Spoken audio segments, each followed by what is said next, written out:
সুধী ভক্তবৃন্দগণ, শ্রীমতী রাধারানীর কৃপা লাভ করার জন্য আমাদের মহাজনগণ একটি সহজ উপায় দিয়ে গিয়েছেন। সেটি হলো রাধা কৃপা কটাক্ষ প্রতিদিন পাঠ করা।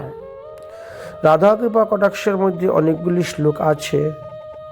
তার মধ্যে আমি একটি শ্লোক তুলে ধরতেছি আপনাদের সম্মুখে এবং সেটা উচ্চারণ করারও চেষ্টা করতেছি। অনেকেই অনেক বিভিন্ন সুর রাগ রাগিনী দিয়ে শ্লোক উচ্চারণ করে থাকেন, তো আমরাও একটি সুরের শ্লোক বলতেছি, শ্রবণ করুন। মুনীন্দ্রবৃন্দ বন্দিতে ত্রিলোক শোককারিণী প্রসন্ন ব্রজ পঙ্কজে নিকুঞ্জ ভূবিলাসিনী ব্রজেন্দ্র ভানু নন্দিনী ব্রজেন্দ্র সোনু সংযতে কদা করিষ সিমাং কৃপা কটাক্ষ ভাজনম। খুব সুন্দর শ্লোক।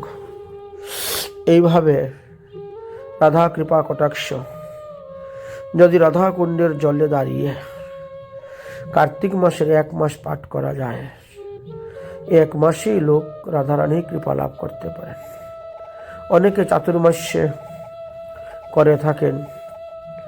চাতুর্মাস্যে বিভিন্ন মন্ত্র সিদ্ধি করার জন্য অনেকে পুরস্চরণ আদি করে থাকেন।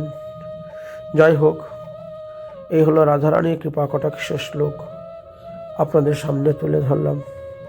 আপনারাও রাধারানীর কৃপা কটাক্ষ শ্লোক পাঠ করবেন। রাধে রাধে। বৃন্দাবনেশ্বরী রাধারানী কি জয়, বিশ্বভানুনন্দিনী কি জয়, বর্ষা নিবালী কি জয়। জয় জয় শ্রী রাধেশ্যাম।